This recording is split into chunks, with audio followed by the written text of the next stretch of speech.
नमस्कार साथीहरु, तपाईहरुको अगाडि मैले आज एउटा इम्पोर्टेन्ट महत्त्वपूर्ण एउटा भिडियो लिएर आएको छु। साथीहरु, सानो केटाकेटीहरुलाई बालकहरुलाई चाहिँ मोबाइल दिनुपर्ने नदिनुपर्ने यहाँ म्याडमले चाहिँ के राम्रो तरिकाले बुझाइदिनु भएको छ। तपाईहरु यो भिडियो हेर्नु होला र जति सक्दो शेयर गर्नु होला साथीहरु, अरु फलो गर्नु होला साथीहरु। यो भिडियो चाहिँ पुरा हेर्नु होला। त्यसको बादमा चाहिँ के डिसाइड गर्नुपर्ने तपाईहरु फ्यामिलीहरुले। ज्यादातर यो भिडियो चाहिँ फ्यामिलीहरुको लागि हो, जसको अब बालबच्चाहरु छ तिनीहरुको लागि चाहिँ हो। यो भिडियो हेर्नु होला साथीहरु, पुरा फुल भिडियो हेर्नु होला।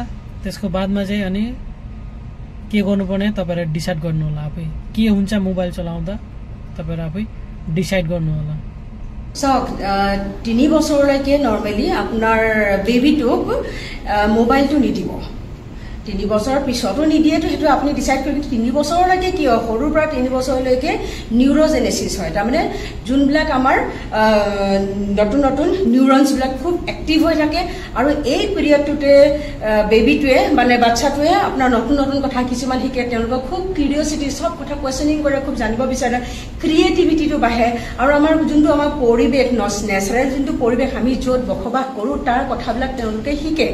আৰু আমি যদি তেওঁলোকক সেই স্ক্ৰীন বা মোবাইলৰ স্ক্ৰীনটো যদি দি দিওঁ তেতিয়া আমাৰ এনেকুৱা অৱস্থা হয় বেবিটো মানে যেনেকৈ এতিয়া আপুনি যদি গছৰ পুলি এটা সৰু এটা ৰুমত যদি আমি থৈ অকণমান ফুটা এটাহে যদি আহিব দিওঁ গছৰ পুলিটো কেনেকৈ বাঢ়িব? নাবাঢ়ে। ঠিক বেবিটো সেইটোৱে কণ্ডিশ্যন হৈ যায়, কাৰণ সি পৃথিৱীলৈ অহাৰ পিছত যদি এইটোহে বস্তু মাত্ৰ দেখি পাইছে তেতিয়া পৃথিৱীখনক তেওঁলোকে চিনি বুজি পাব নোৱাৰে বা কুৱেশ্যনিং নাহে। আৰু ফলত তেওঁলোকে কি হয় অটিজিম বোলা এটা প্ৰব্লেম আছে সেইটো হ'ব।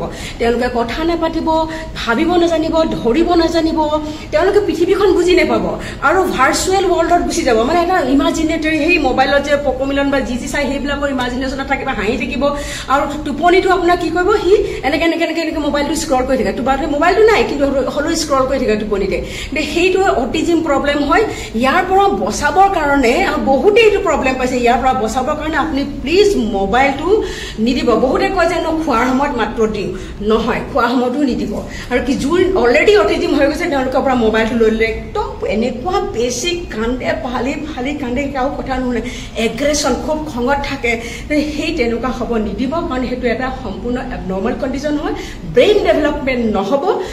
আপোনাৰ ল'ৰাটো যদি ভালদৰে ডাঙৰ দীঘল কৰিব মন আছে মোবাইলটো একেবাৰে নিদিয়ে। বেবীৰ লগত খেলক, নেচাৰেলি খেলক। আমি যি যি কাম কৰোঁ ঘৰত সেইবিলাকে কৰক।